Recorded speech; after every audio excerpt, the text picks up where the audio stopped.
João capítulo de número 9, verso de número 1. Nós vamos ler até o verso de número 7. É uma palavra muito conhecida,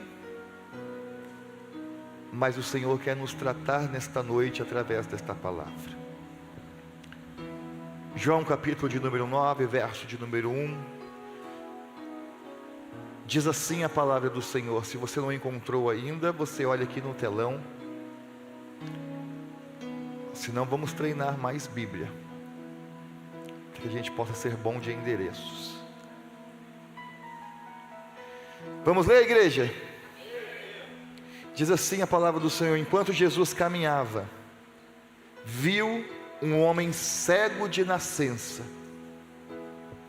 E os seus discípulos perguntaram: mestre, quem pecou para que este homem nascesse cego? Ele ou os pais dele? Presta atenção na pergunta dos discípulos. Jesus respondeu: nem ele pecou, nem os pais dele. Mas ambos eram pecadores. Ele era pecador? Sim ou não? E os pais? Mas isso aconteceu para que nele se manifestem as obras de Deus. É necessário que façamos as obras daquele que me enviou enquanto é dia. A noite vem quando ninguém pode trabalhar. Enquanto estou no mundo, sou a luz do mundo. Depois de dizer isso, Jesus cuspiu na terra, fez lama com a saliva, e com a lama untou os olhos do cego. Então disse ao cego: vá lavar-se no tanque de Siloé. Siloé quer dizer enviado. O cego foi, lavou-se e voltou vendo. Feche os teus olhos por 30 segundos. Pai, nós te damos graças nesta noite. Bendito seja o teu nome. Pedimos ao Senhor mais uma vez que fale e não te cales. Fale através da tua palavra, nos molde, nos corrija, nos constranja, faça o que o Senhor bem quiser. Nós não entramos aqui para outra coisa, a não ser trabalhado pela tua palavra. Abre os nossos olhos. E eu tenho certeza que nós que estamos aqui hoje não entramos aqui com os olhos da carne fechados, mas os espirituais sim, Pai. Os espirituais sim. Por isso te pedimos, abre os nossos olhos, porque nós queremos te ver. Amém e amém. Vocês concordam comigo que tudo que Jesus faz, tudo que Jesus fala, Davi, ele fala com um propósito. Eu estou, Cíntia, já uns 4 cultos sempre falando isso, que tudo que tem na Bíblia, se fosse para estar aleatoriamente escrito, não caberia livro no mundo. João diz isso. E eu volto a repetir, que o que está aqui, mano, é porque Deus tem algo para nos ensinar, através do que Ele deixou aqui. É necessário. Essa palavra é necessária, Davi está aqui. E tudo que Deus fala, tudo que Deus faz, Daniel, Ele não faz por acaso, Ele não faz por vaidade. Deus não é homem, Deus não é gente, Ele é Deus. O plano principal de Deus, ao vir neste mundo como homem, Jesus Cristo, não tem outra razão que não seja restaurar, que não seja trazer vida, trazer liberdade para todos nós. Não existe uma pessoa aqui que esteja pronta, não existe uma pessoa aqui que seja dona da razão. Todos nós, Daniel, temos algo em nós que precisa ser trabalhado, e este algo em nós que precisa ser trabalhado é o que Jesus mais bate, é o que Jesus mais, que diz Dona Linda, futuca, porque Ele quer, Pedro, tirar aquela secreção. Ele veio para nos curar, Ele veio para nos tratar, Ele veio para nos transformar, e às vezes nós somos constrangidos mesmo. O motivo do Deus encarnado é justamente isso, trazer restauração. O Evangelho de João, capítulo de número 10, um capítulo à frente desse que nós acabamos de ler, no verso de número 10, o próprio Jesus, ele diz assim, olha, o ladrão vem somente para roubar, para matar e para destruir, mas eu vim para que tenham vida com abundância.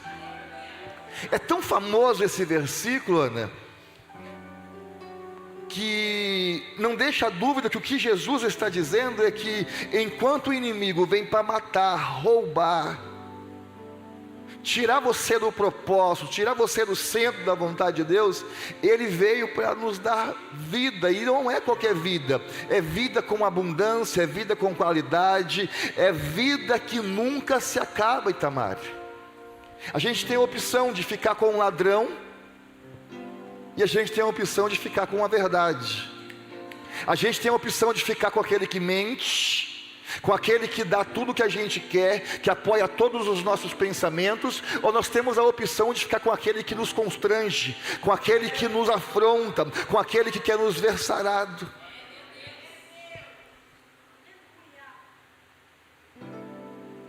Romanos 10, verso de número 13, Paulo diz assim, igreja: todo aquele que clamar o nome do Senhor, ou invocar o nome do Senhor, será o quê? Salvo. Olha que interessante, Cida. A gente se acostuma tanto com o culto e com a igreja, que às vezes parece, Davi, que nós pensamos que quando eu clamo o nome do pastor, da igreja, do bispo, aquilo vai trazer para mim algum tipo de benefício. Não, mas a palavra do Senhor em Romanos 10 diz que todo aquele que clamar o nome do Senhor é que será salvo, é que terá a tua vida transformada, é que terá a tua vida, uma vida com abundância. Por que eu estou dizendo isso? Eu vou entrar ainda no texto. Itamar, a nossa geração é uma geração que aprendeu a colocar o homem no centro da igreja. Isso é cegueira. Isso é a pior idiotice que pode acontecer na vida espiritual de um homem, é quando ele se coloca no centro, ou quando ele coloca uma outra pessoa no centro. O nosso culto, ele não pode ser antropocêntrico, onde o homem tem razão, onde a vontade do homem tem que ser prevalecida. Não pode. As vaidades humanas não prevalecem na igreja, não prevalecem no reino de Deus. O culto que nós temos que prestar é o culto cristocêntrico, onde Jesus é a base, é o centro de tudo. Tudo é para Ele, porque sem Ele nada do que existe poderia existir. É ser sempre feita a vontade dEle, mas não a minha. Mas você é o pastor, mas não é a minha vontade, é a vontade dEle, porque a dEle é boa, é perfeita e é agradável, e nos leva a conhecer coisas extraordinárias. Então Paulo diz que todo aquele que clamar, cara, eu só clamo quando eu vejo que em mim não há nada mais para fazer. Eu só clamo quando eu vejo que em mim não tem mais nada que possa ser feito. Então eu abro mão das minhas forças, eu abro mão da minha vaidade, eu abro mão dos meus recursos, e eu vou buscar alguém que está longe talvez dos meus olhos, mas muito perto da minha alma. Todo aquele que clamar vai ter resultado. Todo aquele que clamar será salvo. Você não precisa ver para clamar. Você não precisa ver para poder falar. Você só precisa crer. Só precisa entender que Ele é Deus, que Ele é grande, que Ele é o Pai, que Ele é o Alfa, que Ele é o Ômega, que Ele é o primeiro, que Ele é o último, que Ele é o único. E sem Ele nada nós poderemos fazer.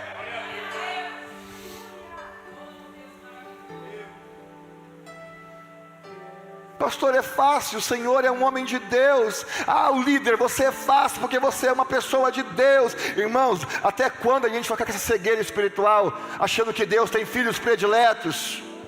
Deus não tem filhos prediletos. Deus veio por todos, todos. O que Paulo diz não é alguns, não é judeu, não é gregos, não, é todo aquele que invocar o nome será salvo. E o que eu acho maravilhoso é que quando Jesus está passando, o texto diz, né? Quando Jesus está passando por aquele lugar, ele viu um homem. Ele viu quem? Um homem. Ele viu quem? Um homem. Que era o quê? Isso foi o que João viu. Mas na onipotência, na onipresença, na onisciência deste homem, ele não viu um homem cego, ele viu 3 tipos de cegueira ali.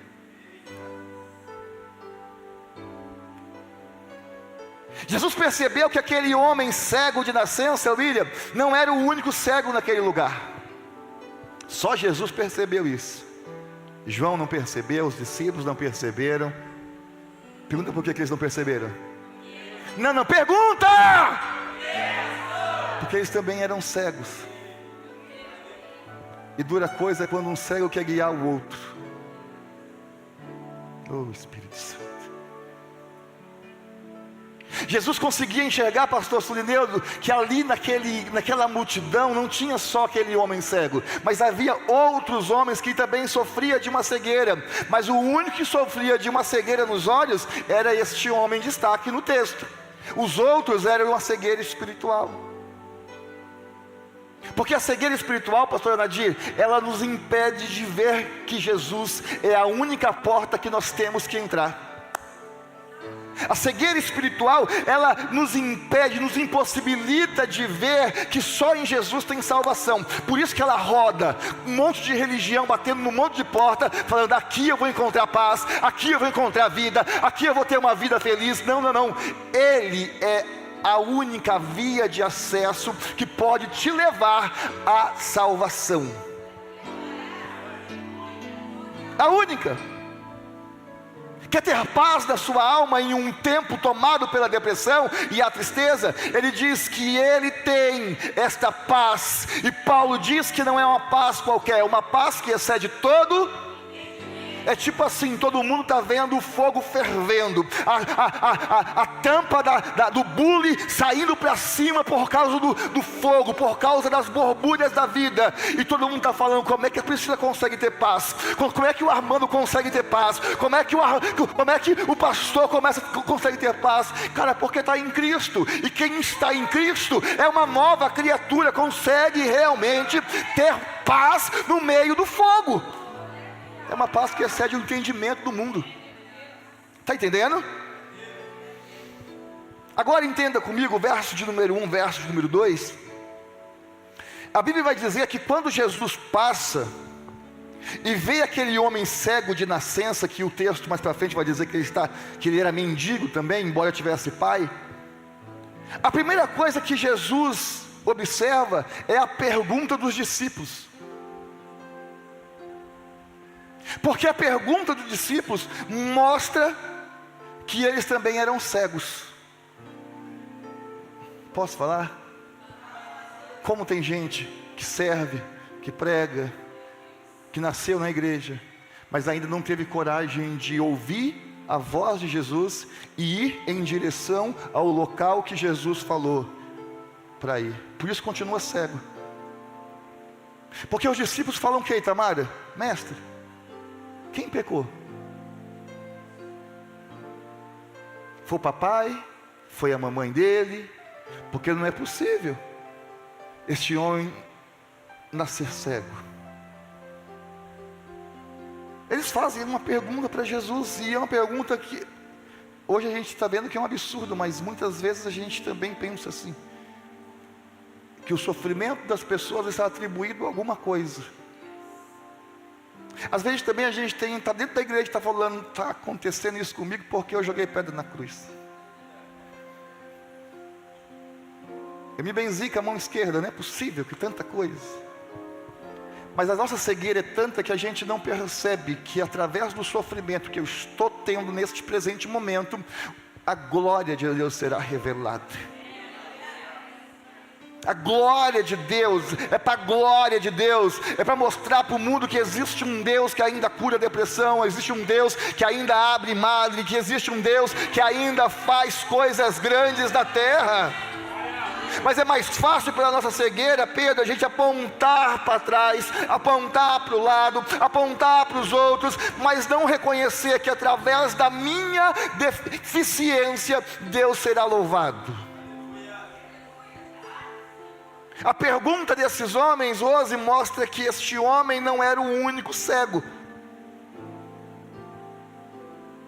Bruna, para muitos judeus naquele tempo, dentro dessa cultura, atribuir os sofrimentos humanos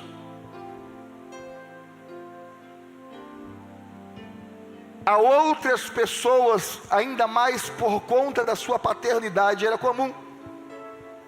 Era comum. Era uma crença entre os judeus. Afetava não somente as pessoas que estavam na multidão, mas também as pessoas que andavam com Jesus. As pessoas que eram discípulos de Jesus também tinham estes pensamentos. Eles andavam com a verdade, mas não conheciam a verdade.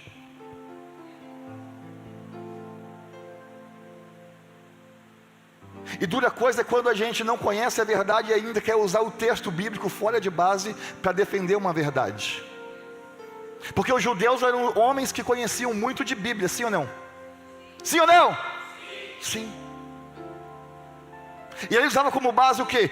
O texto de Êxodo, capítulo de número 20 e verso de número 5, que diz assim, presta atenção, para que a gente pare de ficar lendo Bíblia correndo. Porque o texto diz assim, ó, não adore estas coisas, nem preste culto a elas. Aquilo que Deus está falando é a respeito de imagens, é a respeito de outras coisas, que Ele falou, não, eu sou um Deus zeloso, não façam isso. E Ele diz, eu sou um Deus zeloso que visito. Visitar é o mesmo de ver, sim ou não? Sim ou não? Eu vejo, eu visito a iniquidade. O que é iniquidade? Iniquidade é tudo aquilo que eu pratico que Deus não está praticando, que Deus nunca faria, que Deus não estaria presente, é pecado. Eu visito o pecado, a iniquidade dos pais até a terceira, a quarta geração daqueles que me... Ele diz que Ele visita. Ele diz que Ele visita. Só a mulher do pescador ali entendeu.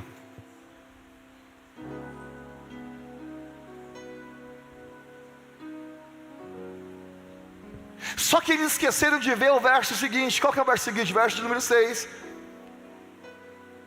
Terceira e quarta, Ele visita daqueles que... Mas olha o verso 6. Mas eu faço de misericórdia até a milésima geração daqueles que me amam e guardam os meus. Quarta, terceira e quarta. Mas Ele falou, aqueles que me amam e que me temem. O que eu aprendo com isso? O que eu aprendo com esse negócio?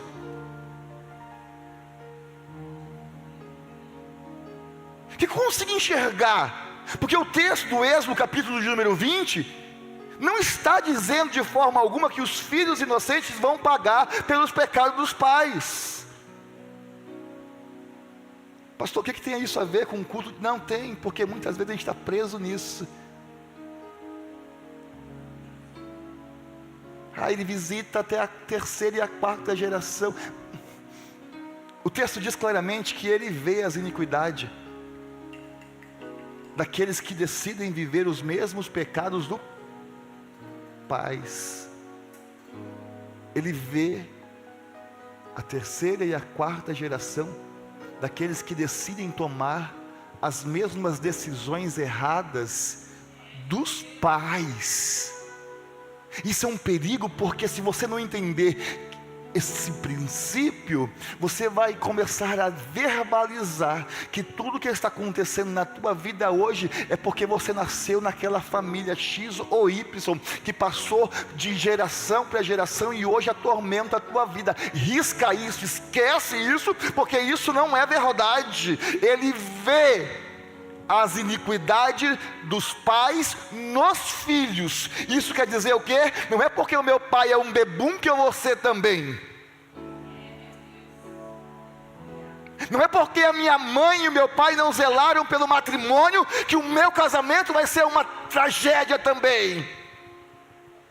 Porque eu decidi tomar uma atitude diferente, eu decidi fazer diferente. Então, se eu decidi fazer diferente, o que tem sobre a minha vida agora é uma graça, é um favor até a 1000ª geração minha. A minha casa vai ser uma bênção, os meus filhos serão as bênçãos, os meus netos serão uma bênção, a minha posteridade será uma bênção.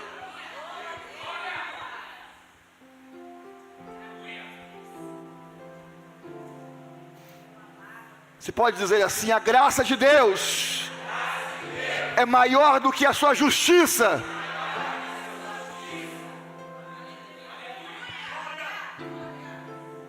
Está entendendo? Se o que eu falo se materializa, tem poder, então vamos falar a coisa certa. Vamos parar de chegar dentro de um ambiente que está em escombro e falar: isso está acontecendo porque aconteceu na vida da minha mãe, da minha avó, da tataravó. Para com isso. Você é crente. Até quando a gente vai ficar vivendo em uma espiritualidade cega?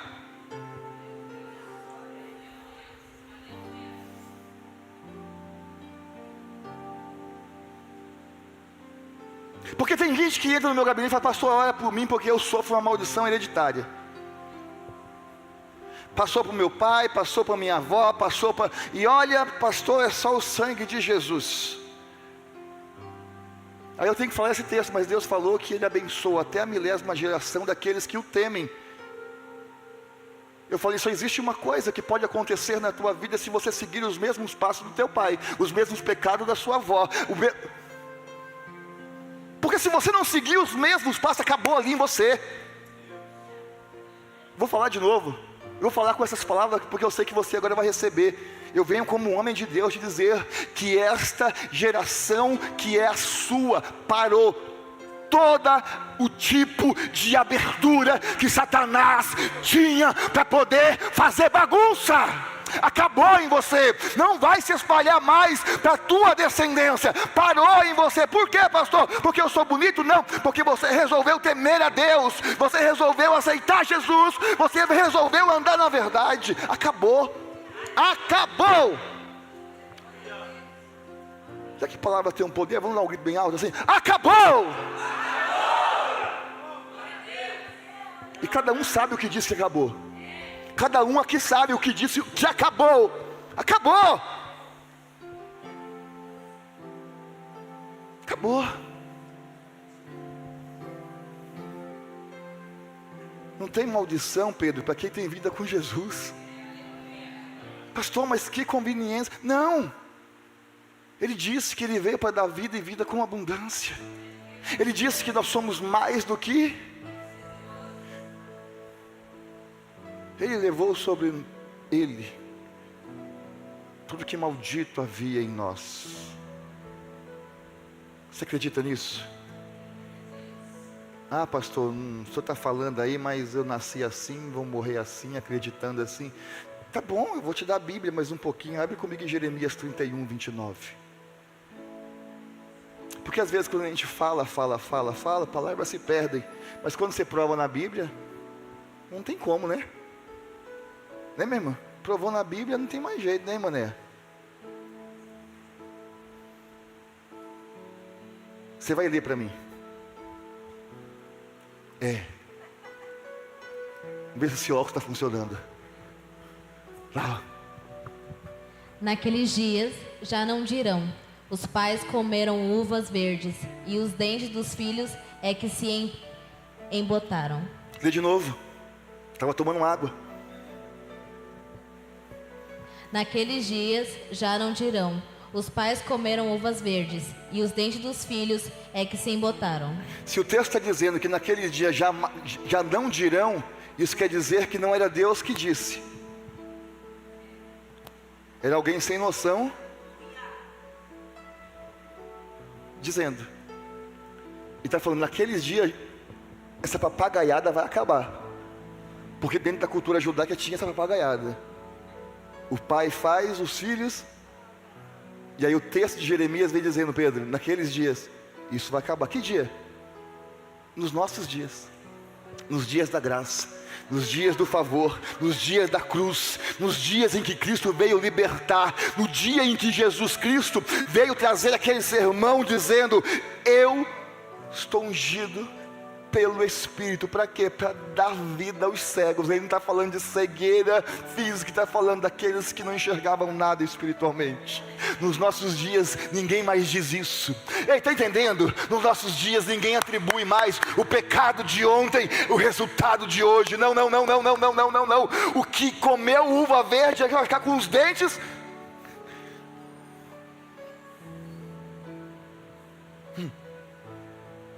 Olha o verso de número 30. Pelo contrário, cada um morrerá por causa da sua própria. Quem comer uva verdes é que ficará com dentes embotados. Por que Jesus está? Por que o texto está dizendo isso? Porque quando você está em Cristo Jesus, acabou todo tipo de malignidade que lá atrás os seus avós, tataravós, a sua descendência. Começa agora uma nova história em você, amado. Começa agora uma história em você, minha irmã. Começa agora, Júlia, uma nova história em você. É uma nova história, Lincoln. Mas a vontade de Satanás é que vivemos uma espiritualidade cega. Onde eu vou ficar sempre, Paulo, atribuindo os meus problemas, as minhas dores, as minhas dificuldades no que fizeram lá atrás. O que isso vai resolver, Bruna? O que isso vai resolver? Isso vai me impossibilitar, Daniel, de perceber que eu sou o problema, eu que preciso mudar, eu que preciso ter uma tomada de decisão diferente. E tudo que o diabo quer que você continue o mesmo cabeça dura de sempre. Mesmo a Gabriela? É? Ou é Rafaela? Nasci assim, morri assim. Gabriela.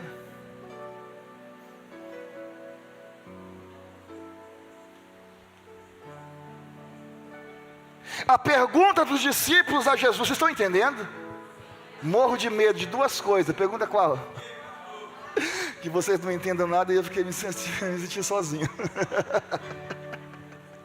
A camiseta não serviu, ficou muito colada em mim. Vou esperar a Laís para dar para ela de presente de aniversário. 17 anos, vale a pena ganhar uma camisa dessa, né? Apesar que a frase não é muito legal, né? Não quero ficar só. Mas vamos para o texto. A pergunta dos discípulos a Jesus era proveniente de uma cultura religiosa daquele tempo. Aí você vai falar, pastor, é verdade, né? Porque no livro de Jó, o camarada andava com Deus, o homem era santão, acordava de madrugada para fazer sacrifício pelos filhos, e os amigos dele, o amigo da onça, né? Chegava para dar um conselho, de fazer uma oração, ficava apontando, ó, você está vivendo isso porque você está no pecado. Irmão, tem coisa pior. Quando você está passando por um vale da sombra da morte, passando por uma luta terrível, e aí Tamara está esperando um amigo vir para fazer uma oração, uma intercessão. Ele fala, Tamara, toma jeito, Tamara, Deus está pesando a mão sobre você, Tamara, isso é culpa dos seus pais. Tem coisa pior do que isso? Não. Os amigos de Jó atribuíram o sofrimento dele a um pecado de Jó. A um pecado de Jó.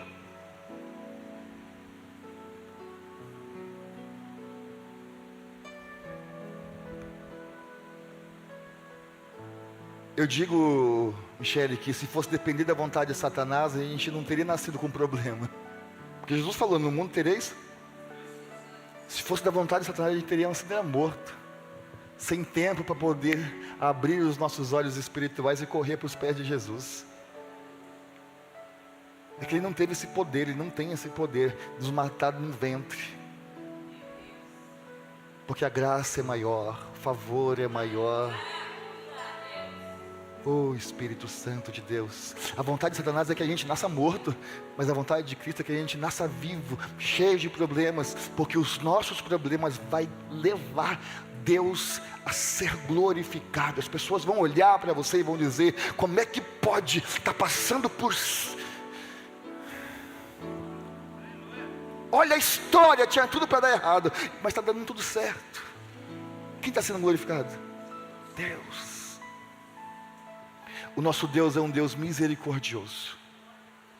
A palavra do Senhor em Lamentações, capítulo de número 3, verso de número 22, diz que as misericórdias do Senhor são as causas de não sermos consumidos. Porque as suas misericórdias não têm fim, elas se renovam a cada manhã, grande é a tua fidelidade. Então vem comigo aqui. Vejam que a resposta de Jesus aos discípulos sobre a culpa do pecado do cego foi o primeiro milagre que Jesus fez. Vou explicar para eles a real, vou abrir os olhos deles espirituais para que eles possam ver o que é verdade. O primeiro pecado, o primeiro milagre, pastor, conseguiu pegar? Que aconteceu nesse texto não foi a cura do cego que vai vir a seguir. O primeiro milagre que aconteceu, Tiago, foi Deus abrir os olhos daqueles que caminhavam com Ele. Eles fazem uma pergunta e Jesus falou assim, não, vocês estão cegos. Não tem pecado de paz, não tem pecado dele próprio.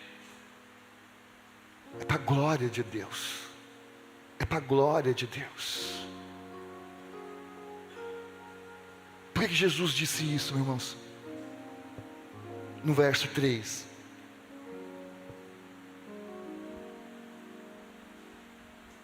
Só existe uma pessoa que pode nos tirar das sujeiras que nós já nascemos. Só existe uma pessoa.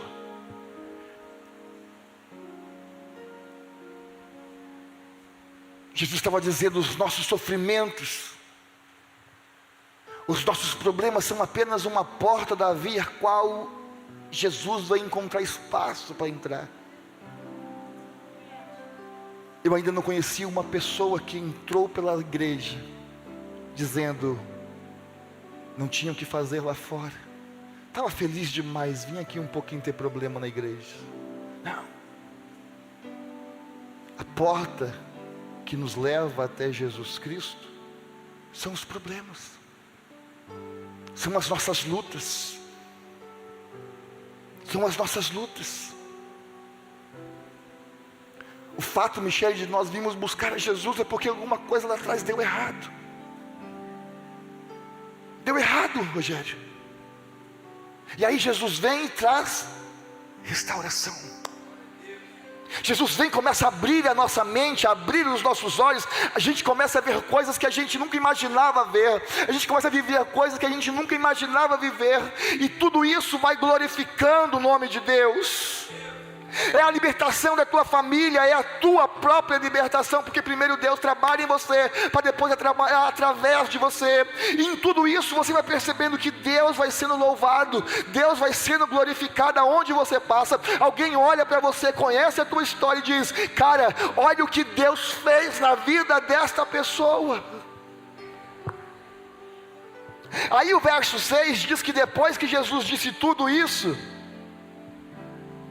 o texto diz assim, depois de dizer isso, Jesus cuspiu na terra, fez lama com a saliva e com a lama untou os olhos do cego. Cara, que coisa nojenta. Concorda que é nojento isso aqui, sim ou não? Vocês estão comigo? É nojento ou não é, Abraão? Ele cuspiu no chão, fez barro e lascou nos olhos do cego. Já para imaginar uma cena desse?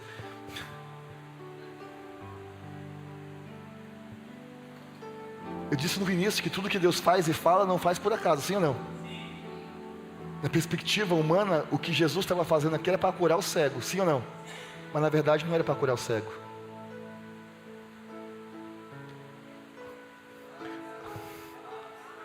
O fato de ter cuspido no chão, o feito barro, não era para curar o cego. Ele poderia falar, abra os olhos e acabou, sim ou não?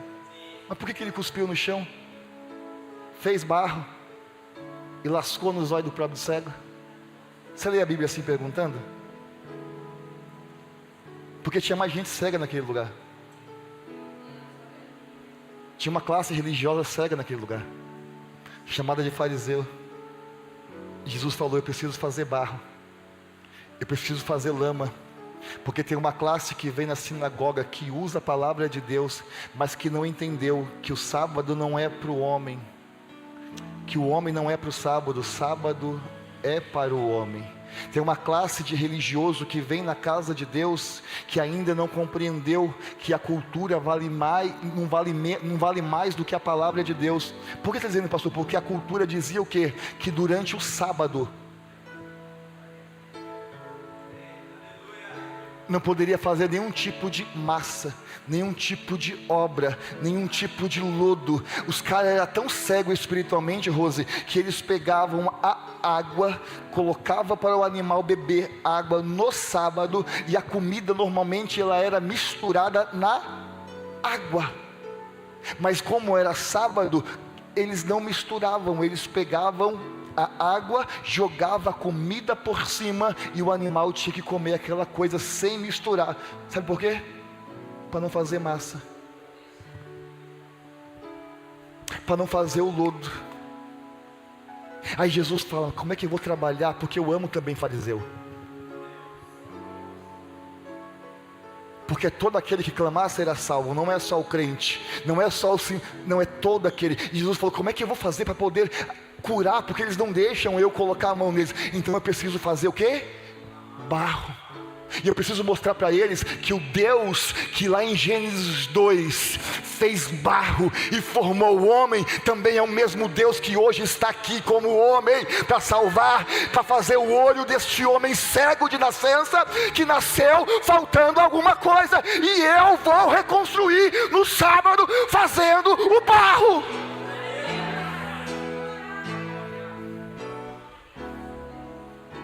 Fazer o barro. Não podia fazer lodo, porque a água com a comida fazia o lodo. Eu vou fazer o lodo. Não é possível que os olhos deles não vão se abrir, e eles vão parar com essa religiosidade barata. Jesus poderia fazer sem barro, sem lodo, mas eu preciso mostrar para eles que o mesmo Deus de Gênesis é o mesmo que está aqui hoje, para que eles possam encontrar salvação em mim. Era Jesus fazendo e falando com um propósito, era Jesus trabalhando na vida, na perspectiva humana, no cego, mas também estava trabalhando na perspectiva espiritual, nos apóstolos e nos fariseus.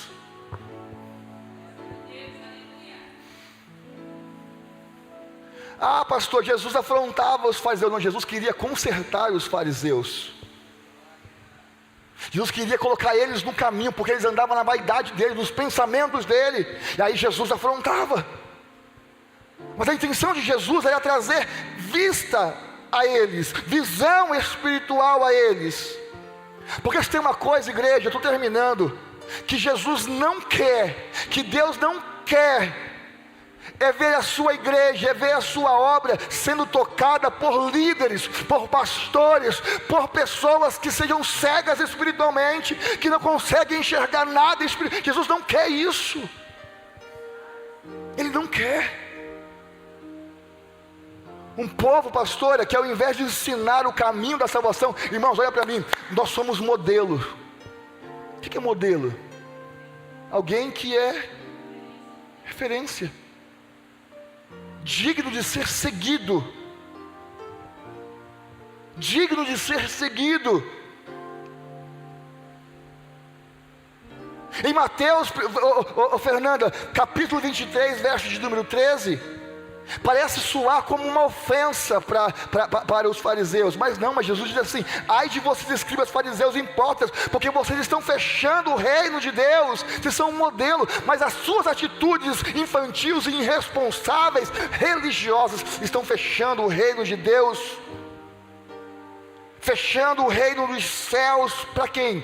Para as pessoas que eu chamei para vocês escancararem, mostrarem a realidade. Aí vocês não entram e ainda impedem os outros de entrar.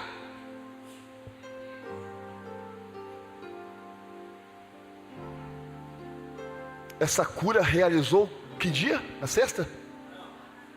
No sábado. Podia fazer cura no sábado?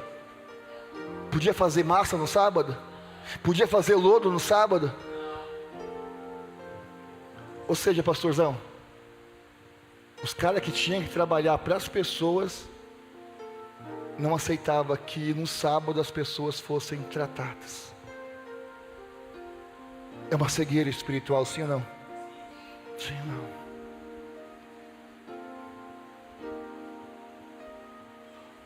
Olha o nível da cegueira.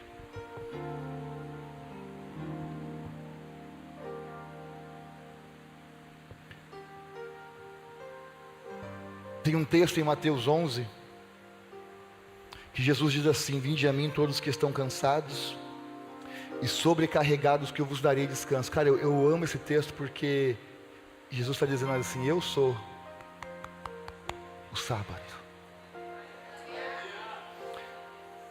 eu sou o descanso, eu sou o teu descanso. Eu não sei quantos entraram aqui cansados, e talvez você consultou-se com tantas pessoas medíocres no meio cristão, e que essas pessoas atribuíram o seu sofrimento a coisas que você ou os teus pais. Mas se você é alguém que ama e teme a Deus, entenda isso de uma vez por todas. Vá a Jesus, procure Jesus. Ele disse: eu sou o sábado, eu sou o sábado, eu sou o sábado.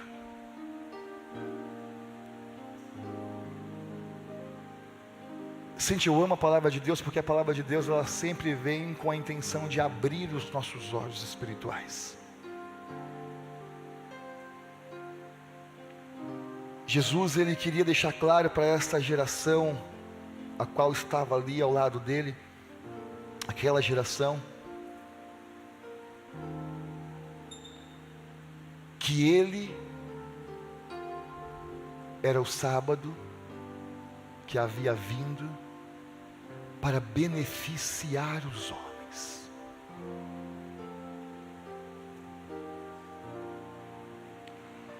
Eu morro de medo de colocar uma Bíblia debaixo do meu braço, de colocar o meu título de membro de uma igreja, e quando tiver que abrir a minha boca para tomar decisões e me comportar como um cego, eu morro de medo, porque eu sou exemplo e vou levar as pessoas para o buraco. Pois Jesus diz que um cego não pode guiar outro. O que Jesus queria com o ato, Abraão, do barro, do lodo, era que esses homens entendessem Marcos 2:27, que diz exatamente assim: o sábado foi estabelecido por causa do homem, e não o homem por causa do sábado. Sábado é para servir as pessoas e não a você mesmo. Pastor, está falando de sábado? Não. Eu estou falando que chegou o tempo de você deixar de olhar para você e começar a olhar para aqueles que Jesus te enviou. Você já foi abençoado demais, você tem muito mais do que você merece, você tem muito mais do que você precisa. E se a gente é guias espirituais, eu disse aqui, ninguém aqui é novo convertido, não tem um visitante sequer. É conhecer a verdade de uma forma, porque os dias nos foram dados, sim ou não? Dias nos foram dados, sim ou não? Para quê, pastor? Para eu se tornar mais rinchoso, mais egoísta, mais reclamando dos meus direitos, para viver mais as minhas vontades? Não! Os dias nos foram dados para viver em favor de pessoas que ainda estão cegas, que ainda estão perdidas, que ainda estão desnorteadas, sem o GPS chamado Jesus.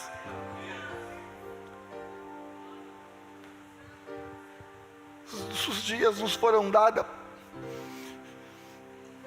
Pastor, o verso 4 que nós acabamos de ler, Jesus disse: é necessário que façamos a obra daquele que nos enviou, enquanto ainda é dia. Cara, se a gente não fizer agora que estamos cheios do Espírito Santo, imagine quando ele não tiver mais. Porque Jesus diz que nesse momento ninguém mais pode trabalhar. Eu sei que você veio conhecer a verdade, por isso que você está ouvindo uma palavra como essa.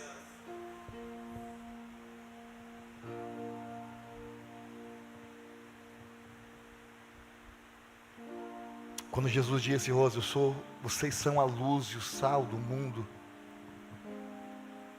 Às vezes a nossa cegueira é tão grande que a gente não consegue enxergar quão brilhosos nós somos nesse mundo.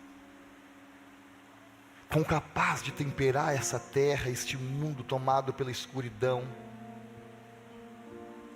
Se tem uma coisa que me deixa completamente triste, é quando eu vejo alguém dizendo assim: ah, pastor, eu não vou ajudar fulano, eu não vou ajudar Beltrano, eu não vou ajudar Cicrano, eu não vou ajudar ninguém, pastor, porque eu orei a Deus, e Deus me mostrou que Ele vai tratar essa pessoa. Cara, eu respeito, mas se for muito chegado em mim, eu vou falar. Eu vou falar aonde você arrumou um texto bíblico desses, aonde você arrumou uma teoria dessa, de quem você ouviu. Porque isso não passa de uma cegueira. Dizer que você não vai ajudar alguém porque Deus está tratando essa pessoa, isso não passa de uma cegueira. Ele falou: é necessário que façamos a obra enquanto é dia.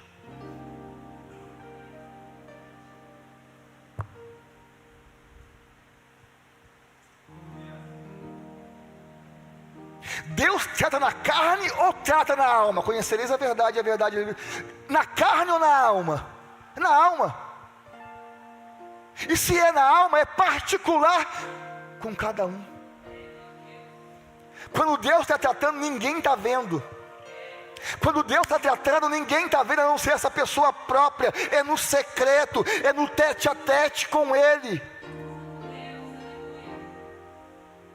Porque quando eu vejo alguém passando pelo vale da necessidade, pelo vale da enfermidade, e essa pessoa pede um socorro, e eu falo: não, Deus quer tratar, Deus me mostrou. Irmão, tem coisa que Deus não está mostrando, não.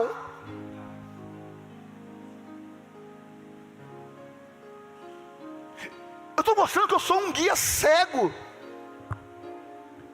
Porque se eu for ler na Bíblia, eu tenho pelo menos uns 15 textos que mostram, mas eu vou ler só um, Romanos 12, 20. Porque Romanos 12, 20 diz assim: faça ao contrário. Se o seu inimigo tiver fome, mas Jesus vai logo no inimigo, né? Porque para não te dar uma opção de falar assim: ele mexeu com um giro e Deus está tratando.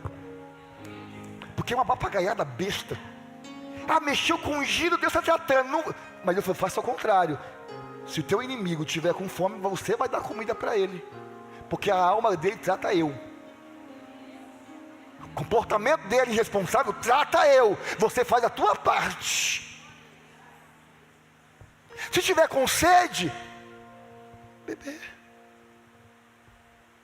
E qual é o resultado? Deixar você bonito na fita? Deixar você brilhoso na foto do Facebook? Para você colocar uma propaganda lá, uma legenda lá: mexeram comigo, me humilharam, mas eu ajudei? Não. Tem exclusivo propósito. E qual que é? Você amontoar brasas vivas sobre a cabeça desse endemoniado. Se está ajudando Deus a tratar, se está ajudando Deus a santificar, Você está ajudando Deus a salvar. Porque Ele vai falar, eu falei mal,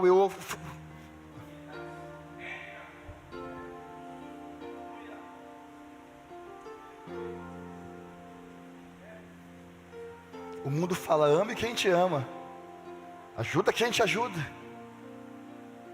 Mas Jesus disse não. Jesus vem dizendo em Mateus 5,44, eu porém lhes digo, ame, e além de amar, põe o joelhinho no chão também. Sabe o que Deus está fazendo hoje? Está tirando a nossa cegueira. Jesus está tirando a nossa cegueira. Conhecereis a verdade e a verdade que nos liberta. Jesus está tirando, Ele está colocando olhos espirituais hoje na Migração Church. Ele está colocando olhos espirituais que nós não tínhamos. Ele está hoje colocando em nós, para que nós possamos ver as realidades espirituais.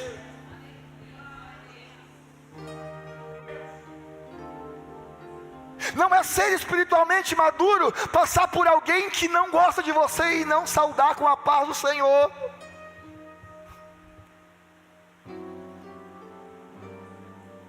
Porque quem enxerga que é filho de Deus faz diferente. Ele falou, sejam perfeitos como os pais de vocês é. Os fariseus querendo parar a obra, e ele falou, não, eu só quero curar vocês. Eu só quero abrir os olhos de vocês. Não existem regras para fazer o bem. O bem.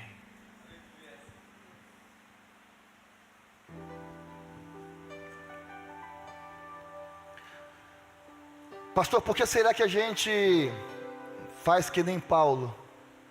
Ou deveria falar que nem Paulo? O bem que eu quero fazer e não faço, mas o mal estou sempre fazendo. Na minha opinião, é porque os nossos olhos precisam ser abertos para a verdade. Os nossos olhos precisam ser abertos. E só tem uma pessoa que pode fazer isso aqui. É o pastor? Quem é? Jesus. Jesus. Vou falar de novo, Bruna. Precisava do barro? Precisava do louso do Kaique. Ele não poderia falar, abre os olhos, e os olhos... Poderia. Mas tudo que Jesus faz, Ele faz para trabalhar tanto em um como no outro. Talvez você entrou aqui nesta noite com uma deficiência, com uma cegueira que não te deixa ver algumas coisas. E Deus está usando o bisturim para mexer nisso. E dói. Dói. E tudo que mexe, a gente não gosta. Mas Jesus te trouxe aqui hoje para falar, Mauro, eu estou trabalhando em você.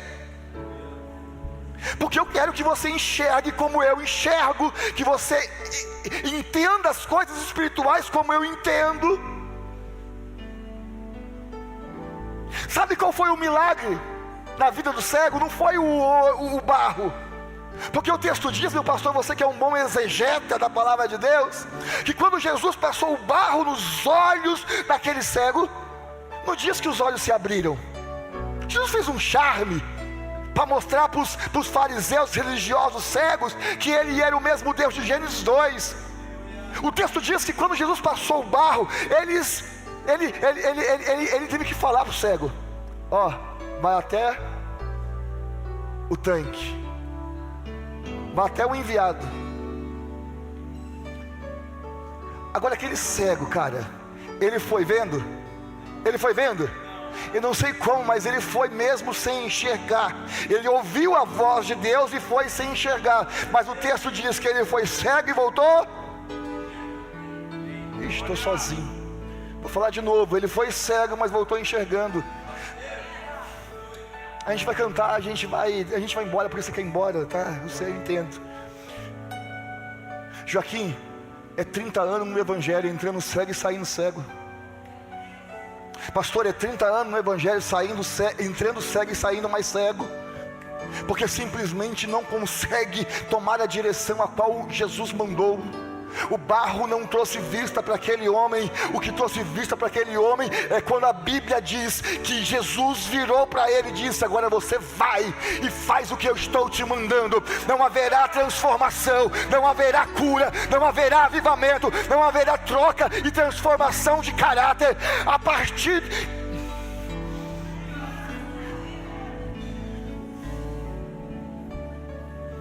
A gente precisa ir, a gente precisa se mover, a gente precisa ir até o lugar aonde Jesus disse, para que nós possamos encontrar a vida, a cura, o milagre.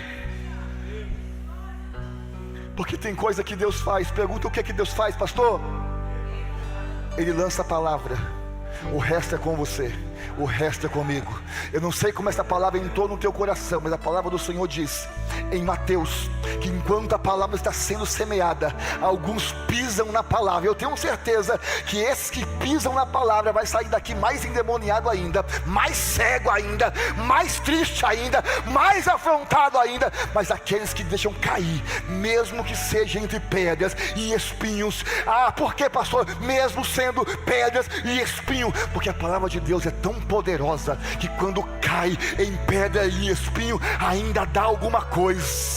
Ela só não rende nada quando eu e você pisamos. Não é comigo, não serve para mim. Mas quando a gente deixa cair, mesmo nas terras com espinho e com pedras, produz alguma coisa.